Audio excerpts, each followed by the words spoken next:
De uma maneira geral, Felipe, a qualificação profissional é uma coisa que tem que estar latente em todos nós. Eu fico muito à vontade para falar e não tenho hipocrisia no que eu falo. Eu tenho todos os títulos em todos os níveis, de todos os níveis que um profissional pode ter, desde o mundial até o da segunda divisão. E te digo assim, eu tenho uma busca incessante e sou inquieto na busca do aprimoramento. O olhar de acompanhamento, o olhar de leitura, o olhar de ouvir outras pessoas que têm um enfoque por vezes diferente do meu.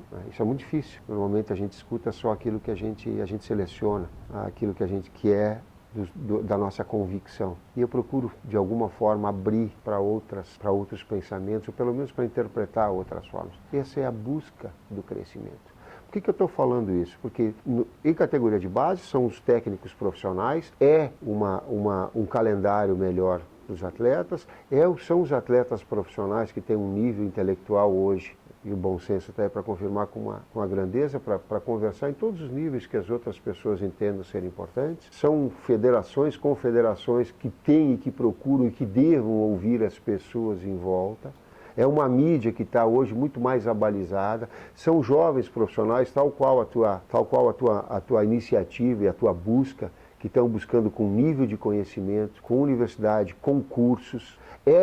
Buscar os cursos que sejam padronizados da UEFA, da FIFA, a gente está falando muito em padrão FIFA, mas que qualifiquem os profissionais para que eles cresçam nos seus conhecimentos, para que quando tu for falar em sistema, posição, função, tu não fique com um sentimento de inferioridade, mas de colocar e externar com qualquer outro profissional, em qualquer outra hora, em qualquer outro país, para falar a respeito. Essa busca ela é inconstante, inclusive na base. Porém, é errado quando se diz que grandes profissionais e que bons profissionais não estejam surgindo. Estão surgindo, sim. E nós estamos mexendo. E talvez esse momento do futebol esteja mexendo todo mundo para sacudir um pouquinho a poeira e dizer assim, existem bons e maus em todas as áreas.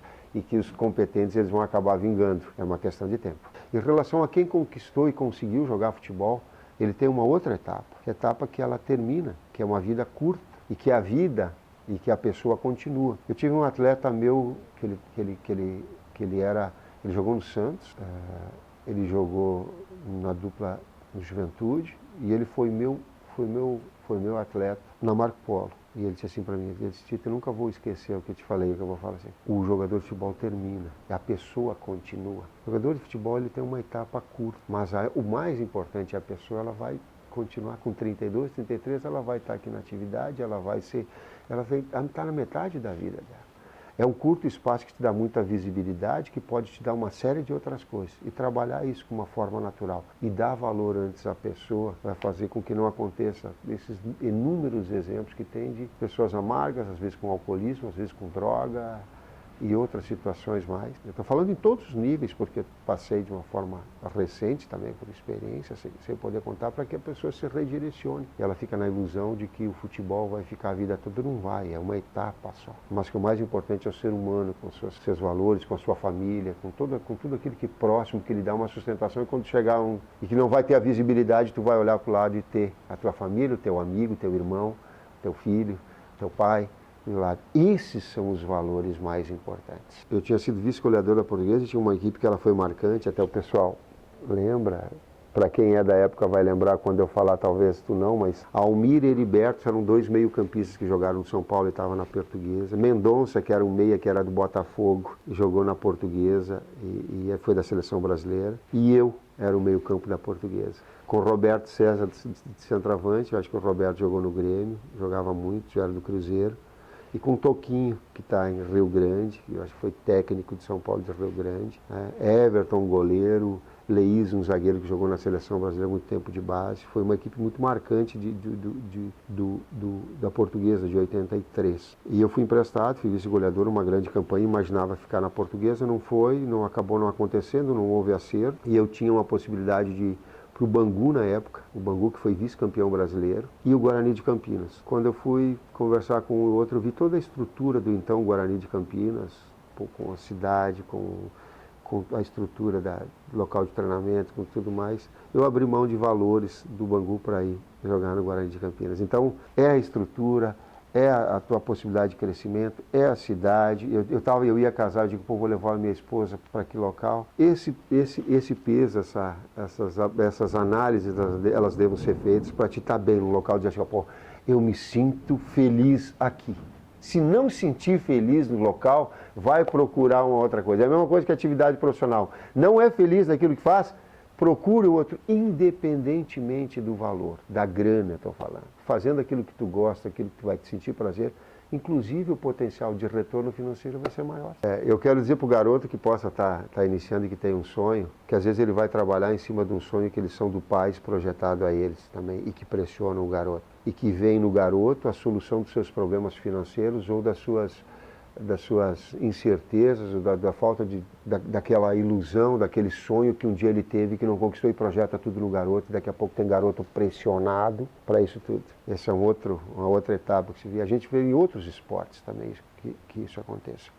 Tive a experiência como garoto, né? E talvez eu possa falar mais a respeito dela. Eu comecei no Juventude jogando zagueiro. Eu não queria jogar de zagueiro, eu queria jogar futebol, não queria jogar de zagueiro, eu queria ser meio campista. Eu entendia que deveria ser meio campista. E o Caxias me convidou para jogar no meio campo. Eu peguei e saí e fui para jogar no meio campo do Caxias. Porque eu queria jogar era como meio campista. Então estava ali a minha satisfação interna, estava ali aquilo que eu queria. Né? Mesmo sendo titular de Juventude, eu peguei e saí. Eu digo, não, o meu caminho é outro, eu quero jogar no meio campo, mesmo que eu tenha que brigar por essa posição, mesmo que eu fique no banco, mesmo...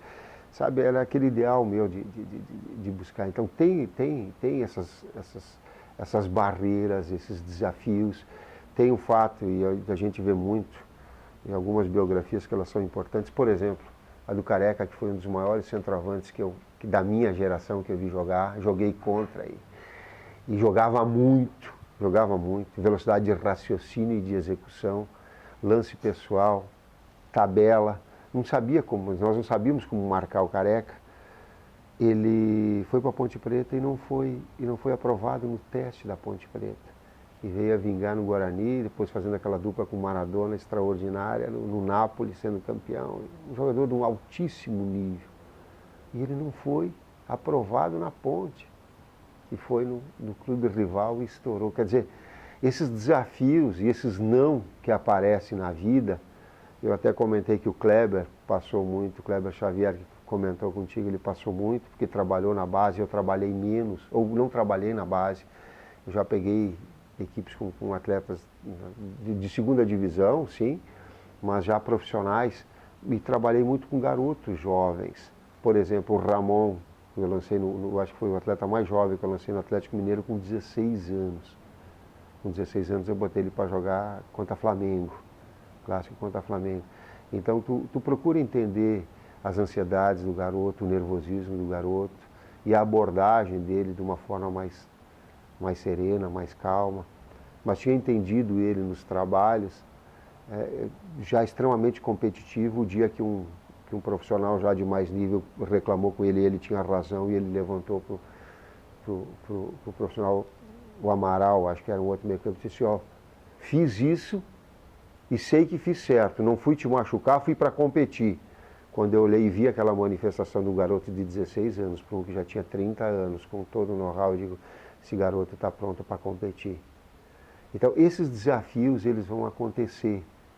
Do não, do sim, do colocar para jogar com 16 anos ou esperar e de repente estourar com 27. Um pouquinho de persistência, um pouquinho de evolução, muito de treinamento ele vai ser necessário para que o atleta vingue.